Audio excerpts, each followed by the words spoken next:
이거 진짜 재밌어지는데요. 테슬라가 한국에서 저렴한 전기차로 대박이 났잖아요. 사실 이건 우리나라뿐만 아니라 테슬라가 가격을 내린다고 하면 좋아할 국가들이 한둘이 아닌데 이번에 아주 큰 발표가 하나 있었죠. 반값 전기차를 만들다는 걸 공식적으로 발표하면서 글로벌 시장 전체가 들썩였습니다. 중요한 건 이번에 중국이 아닌 독일에서 생산을 한다는 거고 반값 전기차 가격도 3천만원대로 알려지면서 기대하는 소비자들도 많습니다. 모델 3가 처음 보급형 전기차라고 하며 나왔을 때 5천만원대부터 시작이었는데 2차 이후로 전기차 보급량이 급증했다는 건 부정할 수 없잖아요. 그런데 그보다 훨씬 저렴한 3천만원대 전기차 보조금까지 더하면 2천만원대로도 구매가 가능하다는 거니까 기대하는 게 당연하죠. 그래서 오늘은 테슬라가 이런 저가형 전기차 출시를 발표하게 된 이유, 그리고 이 차가 국내 시장에 끼칠 영향까지 쉽고 빠르게 정리해드리겠습니다. 일론 머스크가 독일 기가 팩토리에 직접 방문해서 밝힌 내용이라고 하죠. 독일에서 3천만원대 전기차를 생산할 거라고 하는데 이게 지금 상황에선 좋은 소식일 수밖에 없습니다. 원래부터 전기차가 저렴하게 나온다고 하면 큰 이슈가 되긴 했지만 테슬라가 저렴한 전기차를 만들겠다고 선언한 것 자체가 굉장히 큰 이슈라서 전 세계적으로 주목을 받는 건 당연하죠. 특히나 최근에는 상황이 어떤가요? 전기차 가격은 떨어질 생각을 안 하던 와중에 구매층은 늘어나고 고금리다 뭐다 해서 경기는 침체되면서 수요는 떨어지는 게 큰 문제였잖아요. 그래서 전기차에만 집중하던 회사들도 계획을 변경하거나 아예 철회해버리는 경우도 있고 이미 전기차를 출시한 경우에는 판매량이 부진해서 고생을 하고 있단 말이죠. 보조금의 역할도 계속해서 줄어들고 있다 보니 항상 이야기해드렸던 것처럼 전기차 가격 자체가 내려가는 게 답이란 거죠. 테슬라가 모델 3로 보급형 전기차의 길을 열었고 이번에 생산 계획을 발표한 건 모델 2일 가능성이 높은데 모델 2를 통해서 저가형 전기차의 길을 열어줄 걸로 보입니다. 여기서 좀 중요한 게 테슬라가 회사 차원에서 저렴한 전기차의 중요성을 잘 알고 있다는 겁니다. 그냥 일론 머스크 혼자 지나가는 말로 X에서 계직을 가지고 어그로를 끄는 게 아니라 회사 차원에서도 언급이 있었다는 게 포인트일 것 같습니다. 라스 모레비 부사장이 뭐라고 했냐면 제품의 품질을 낮추지 않으면서 비용을 절감하는 게 핵심 경쟁력이다 이렇게 말했거든요. 저는 이걸 어떻게 봤냐면 테슬라는 더 이상 자신들의 제품을 전기차라는 제품군에 가두지 않는다는 걸 느꼈습니다. 이건 무슨 말이냐면 전기차는 이상하게 특별한 잣대가 계속해서 요구됐잖아요. 비싸도 보조금이 있으면 안 되고 품질이 좀 떨어져도 전기차라서 용인되던 시절이 불과 얼마 전입니다. 그런데 지금은 그게 아니죠. 전기차가 아니라 내연기관차랑 똑같이 자동차로서의 상품성이 요구된다는 건데 가격은 저렴하고 상품성은 뛰어나야 하고 제품의 품질도 좋아야 한단 말이죠. 테슬라는 이걸 정확하게 파악하고 있고 가장 잘 나가는 전기차 회사지만 이 틀을 깨는 게 중요하다는 걸 인지하고 있다고 볼 수 있을 것 같습니다. 무엇보다 판매량이 이걸 증명해 주잖아요. 당장 우리나라만 봐도 어떤가요? 모델 Y 중국산 모델이 들어오자마자 판매량이 10배나 뛰었죠. 9월까지 데이터가 이랬는데 10월에도 여전히 많은 판매량을 기록하고 있습니다. 이 클래스에 이어서 수입차 시장 2위를 기록했거든요.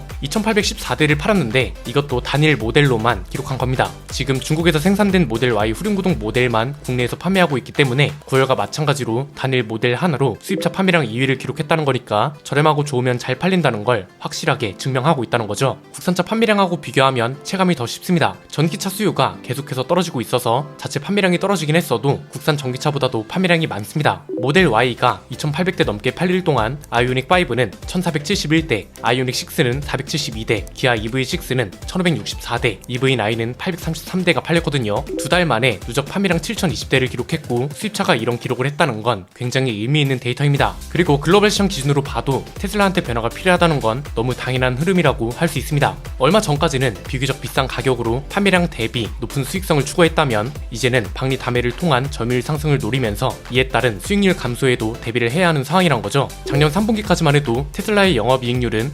17.2%였습니다. 제조 산업에서 굉장히 드물게 높은 수치라고 말씀드렸잖아요. 그런데 이제는 계속해서 하락세를 기록하고 있고 올해 3분기에 특히 하락세가 컸는데 이건 테슬라의 몰락이라고 해석할 게 아니라 당연한 거라고 합니다. 이제는 저렴한 차도 팔아야 하고 실제로 그렇게 하고 있기 때문에 영업이익률이 내려가는 건 당연한 거죠. 그래서 매출은 오히려 더 높거나 현상 유지를 하고 있는데 순이익과 영업이익률만 하락세가 눈에 띄는 거라고 보시면 됩니다. 여기서 이제 저가형 전기차를 적극적으로 출시해서 박리 다매가 가능해지면 많이 팔아서 많이 남기는 게 가능해지니 하락세 방어를 할 수 있게 되는 거고요. 자, 그러면 이 대목에서 궁금할 수 있는 게 이번에도 중국산 부품이 큰 역할을 했냐 이겁니다. 국내에서 판매량 상승이 컸던 이유도 중국산 LFP 배터리를 장착한 저가형 모델을 도입했기 때문에 가능했던 거니까요. 그런데 이번에는 중국산 배터리나 중국 생산보다도 제조 공정에서 실마리를 찾은 것 같더라고요. 앞에서 테슬라 부사장이 뭐라 했다고 했죠? 제품의 품질을 낮추지 않으면서 비용을 절감하는 게 핵심 경쟁력이라 했다고 했잖아요. 여기서 제품의 품질을 낮추지 않으면서 이 말이 포인트인 거죠. 그래서 생산도 중국이 아닌 독일 공장에서 진행되고 생산 공정 덕에 생산 단가가 낮아질 수 있었다는 평가도 많습니다. 테슬라의 기가프레스는 브랜드는 이미 너무 유명하고요.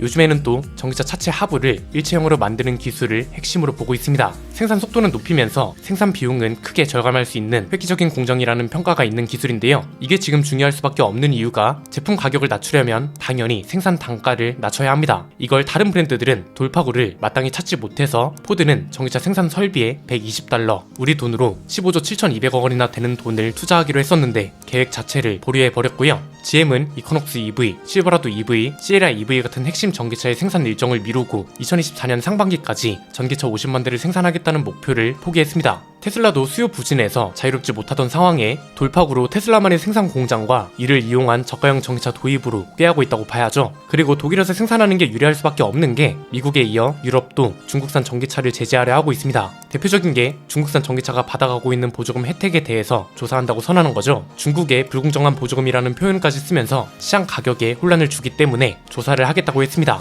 지금 유럽에서 가장 적극적으로 판매를 이어가는 게 비아디, 지리, 니오 이런 브랜드입니다. 유럽이 이렇게 나설 수밖에 없는 게 중국산 전기차가 중국에서만 잘 나간다고 생각하잖아요. 댓글에서도 이런 의견을 흔히 볼 수 있거든요. 그런데 알고 보면 그렇지 않습니다. 2021년 유럽연합의 중국 전기차 수입 액수는 48억 5,184만 유로였습니다. 우리 돈으로 6조 8천억 원에 달하는 겁니다. 이게 작년에는 68억 5,884만 유로까지 올라왔거든요. 그런데 올해는 불과 5개월 만에 45억 유로 가까이 기록됐습니다. 성장세가 너무 가파르단 거죠. 시장 점유율만 봐도 체감이 쉽습니다. 유럽 14개국을 대상으로 조사한 자료가 있는데 이 중 중국 전기차 브랜드 점유율이 작년엔 9.2%였거든요. 그런데 올해 1월부터 8월까지는 무려 11.7%를 기록했다고 합니다. 100대 중 12대 정도는 중국산 전기차란 거죠. 침투 속도도 너무 빠르고 그렇다고 시장에서 길을 못 펴는 것도 아니고 실제 점유율까지 너무 빠르게 성장하고 있다 보니 유럽연합 차원에서도 제재를 하기 시작했다는 거죠. 유럽은 자동차의 나라들이 모여있는 곳이고 자동차 산업이 그 무엇보다 중요하니 그럴 수밖에 없습니다. 그래서 테슬라도 중국산 부품 같은 것보다도 독일 공장에서 자신들만의 공정으로 저렴한 생산 단가를 실현하고 이걸 저렴한 제품 가격으로 이어가려 하고 있다는 걸 어필하고 있다고 볼 수 있고요. 테슬라 입장에서도 중국 브랜드를 견제할 필요가 있거든요. 기반이 차이라고 했잖아요. 테슬라는 미국 기반으로 성장하고 있다면 비아디 같은 중국 브랜드는 중국을 기반으로 성장하고 있고 판매량 수치가 이제는 중국 브랜드, 특히 비아디 같은 상위권 브랜드는 무시할 수 없는 수준까지 성장했기 때문에 저가형 전기차 시장도 당연히 잠식하기 위해 노력할 수밖에 없습니다. 이렇게 되면 이제 나머지 브랜드들도 고민이 클 겁니다. 당장 포드나 GM 같은 미국 전기차 회사들은 방향을 아예 조정해버렸습니다. 이건 어떻게 해석할 수 있냐면 기조 자체가 바뀐 거죠. 그 전까지는 전기차가 세상을 지배할 것이다 이런 생각을 기반으로 계획과 행동을 했던 겁니다. 그런데 지금은 전기차는 비중이 좀 많아질 뿐이고 테슬라 같은 브랜드는 점유율도 나눠 가질 수밖에 없으니 현실적인 계획이 필요하겠구나 이런 생각이 기반이 되고 있다고 봐야 할 듯 합니다. 그 전까지는 테슬라를 무조건 따라잡아야 한다는 거였다면 이제는 현실적인 범위 내에서 움직이기 시작했다는 거죠. 그래서 이게 미국 브랜드뿐만 아니라 현대기아차라던가 아니면 폭스바겐이나 토요타 같은 글로벌 브랜드들 사이에서도 새로운 경쟁 방향이 되지 않을까 싶습니다. 저가형 전기차뿐 아니라 기존에는 신형 전기차에 모든 게 치우쳐져 있던 느낌이라면 전기차랑 같이 판매될 수 있는 다른 차에도 집중을 한다는 건데요. 대표적인 게 하이브리드라고 보는데 아마 하이브리드 신차도 조만간 적극적인 계획이 새롭게 나오지 않을까 싶습니다. 소비자들 입장에선 좋은 거죠. 테슬라의 저가형 모델도 국내에 분명 출시될 거고 상대적으로 덜 부담스러운 하이브리드 선택지도 많아진다면 당연히 좋은 거 아닐까요? 오늘 내용은 여기까지입니다. 내용이 유익하셨다면 구독과 좋아요, 알림 설정 부탁드립니다. 지금까지 저는 안피디였습니다. 감사합니다.